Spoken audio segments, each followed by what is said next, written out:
Hello from Paris.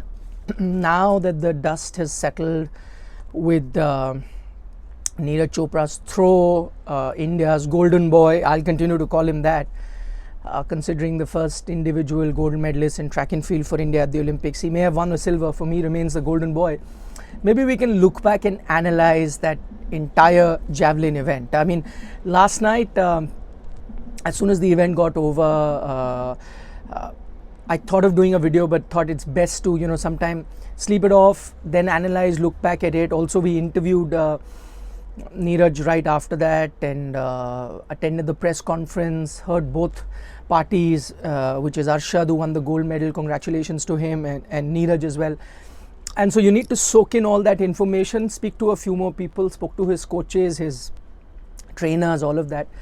And I thought now would be a good time then to look back and analyze on the next day morning as to what happened. Could Neeraj have done better, or this was his best? How is it that Arshad got that Olympic record at 92.97? All of those things we'll try and analyze in this video. Firstly, I must start by saying that when Arshad did throw that particular throw, 92.97, you had to be in the stadium to really realize what he's done, because it was a collective that went in the stadium, because people knew what he had done. It was incredible. There are those marks you can see, physical marks, which has the Olympic record, which has the world record written there. And though it was much shorter than the world record, it went past the Olympic record, and people knew they were seeing something special. So what you saw there was special. I was privileged enough to witness that. The world record is quite far away, and people are wondering why. I mean, those days, if I'm not mistaken, they were using a different javelin, and at that time you could reach throws like 98, which isn't possible with the current regulations that you're participating in. And in those current regulations, I think this is the best throw that there has been. So I guess that 98, if it was under these current regulations, the throw wouldn't have been as far as Arshad. So what he's done is unprecedented. It's history in the making. We'll try and analyze how he did that. Just to give you a bit of a backgrounder with Arshad, he's been there in the scenes. Neeraj and him have been competing since junior level from 2016 onwards, and it's the first time that Neeraj has lost to him. That's interesting. By the way, Arshad, also to give you a bit of a background, played all sorts of sports growing up. You have in your village, district, all of that. He was a 100-meter athlete, 200-meter, played cricket, played hockey, did high jump, long jump, all of them. So he was a born athlete in that sense, an all-rounder. Could have been a decathlete as well, done the decathlon and things like that. So he was an athlete. Eventually, somebody said that, javelin, one of his coaches realized his potential, said javelin is your thing, you should follow that. Why is it that after competing for so long, Arshad was able to get to that record? Firstly, I am seeing a lot of speculation on social media saying, oh, what he did, even he did not have any idea. No, that's not true. I was there. He was, the expression was that, yes, I've thrown it as far as I can, because see, you know what your peak potential is, but you sometimes cannot replicate that in competition. And I think that reaction that you saw from Arshad was more about, I've managed to reach my peak. That is not to say that this would have come as a surprise to him. These are the kind of throws he may be doing in practice, so he would have known that he can reach that potential.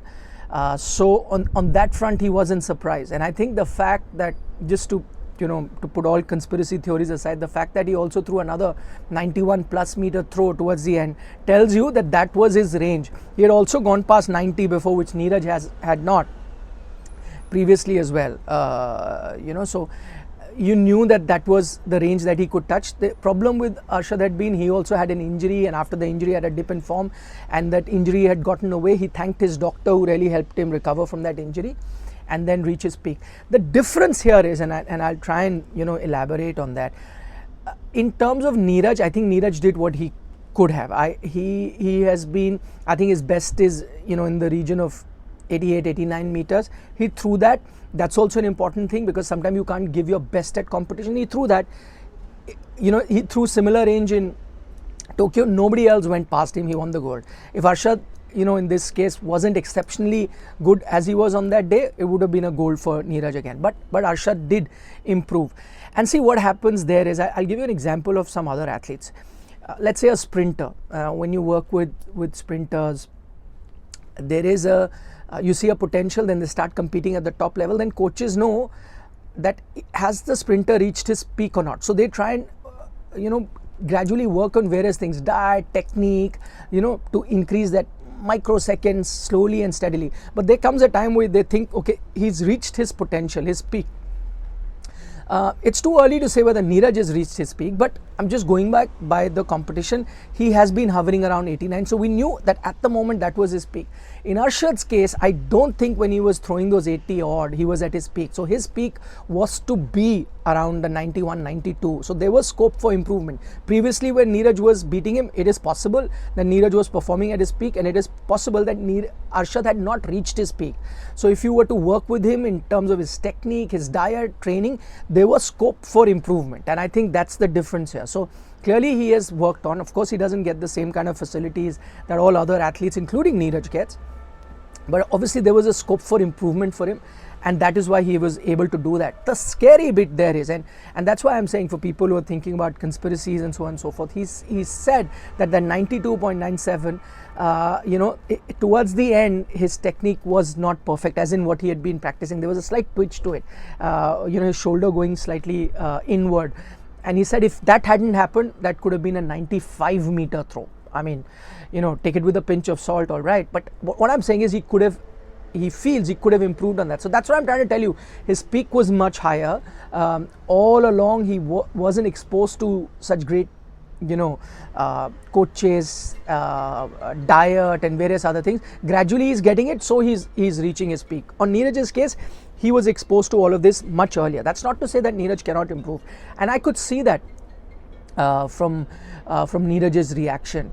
One thing that you love about him, that even when it went past 90, he was talking to us and telling us that all other javelin throwers felt when it was 92 plus that the gold is done. But he said, I was the only one inside me. I said no, even though I've never thrown plus 90, but I'll do something and I'll throw plus 90. So that's the self-belief that he carries, which is incredible. But when interacting with him, I got a feeling that somewhere there is a slight frustration in him that he's been hovering around the 88, 89 meter marks for the last 5-6 years. He's not been able to go past that 90. Till now, that 90 thing was spoken about the media, but I think somewhere inside him, and the one thing that he points out, which is very interesting, is the groin injury that he's managing at the moment. And it's not something that he's found a permanent solution. You manage it, you take care of it, you recuperate, and then your trainers, physios work around it so you can perform at the top level. He mentioned that while he's throwing, 40-50% of his mind is on the injury, because if he puts those, if he's not mindful of that, then there is a chance he can aggravate that injury and may not be able to throw a few more throws after that. So he has to be mindful of that and ensure. So what he's saying is, right now, I'm not being able to run as fast as I used to. I'm not being able to get that momentum and even throw with the perfect technique that he has to reach that 90. He believes he can, but he's not been able to use all the things that are possible to do it, simply because he's worried about that groin injury. So he's now said, and I think that's a big statement, that he'll have to do something about it, maybe go in for a surgery, but find a permanent solution, so then he can get back to his fast run up, so that he can get back to his entire technique and not just use his shoulder. So what he was saying is, now at the moment, because he's compromising on his technique, he's just using the shoulder, jhatka marte na, he's doing that to ensure that he reaches 89. But if his technique comes back fully, plus he uses that extra jerk on the shoulder, there is a very good chance he goes past 90, 91 category, and then there is a tough competition. So he's thinking about it. He's thinking about, fixing that, and let's see where that goes. But overall, just to sum up, I think, he is without doubt the most successful Indian athlete. Now has 2 medals. We've got few other athletes that have got 2 medals, but it's been a silver and a bronze. This man has a gold and now a silver. So without doubt, the most successful Indian athlete. And I know a few people were slightly disappointed that he could not win the gold. To them, I just want to say, we're in a country of which came to this Olympics which had just won 35 medals. No individual gold in track and field, no medal in track and field, forget gold. He had done that. He's now got you a silver in a games where we had finishing fourth, even in this game, finishing fourth and celebrating a bronze. This man's got you a silver, still the best. So I think that's a compliment to Neeraj. That's how consistent, that's how good he has been, that we expect the world out of him. But you do, but when you sit back and you look and then you think, in a country of 1.4 billion where we barely get any medals, hardly got gold medals, leave aside hockey, and one Abhinav Bindra and Neeraj Chopra. So that in itself tells you his massive achievement. So Neeraj Chopra, well done. Another medal, silver this time. Sky's the limit for him. Arshad as well, outstanding. I think what he's done with the limited resources that he has, incredible. And I like the competitive spirit. They're competing. They give their best, but the mutual respect off the field between the two of them was incredible to see. And the one thing that's common between them, they're very humble, very, very humble people, come from very humble backgrounds, come from farming backgrounds, kids of farmers. Arshad did not even have a sponsor. I was reading an interview somewhere. At least Neeraj gets that support. Arshad said that my only sponsor is my father, who also doesn't have too many resources. So incredible journey. And just to think of it, it's, by the way, the first time no European is in the top 3 of javelin. It's a sport that was dominated by the West. Now to have 2 people from the subcontinent, gold and silver, I think there was a lot of potential for throwing in this part of the region. Now the sport is going to get popular, and you have the Kenyans dominate the long distance running, you have the American Jamaicans dominating sprinting. Who knows, javelin could be a South Asian dominant sport. So things are changing, and for the better.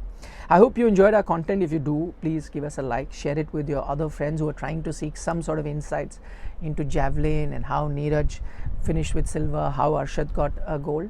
And don't forget to subscribe to Sports Today. For the moment, Nikhil Nas signing off. Bye bye.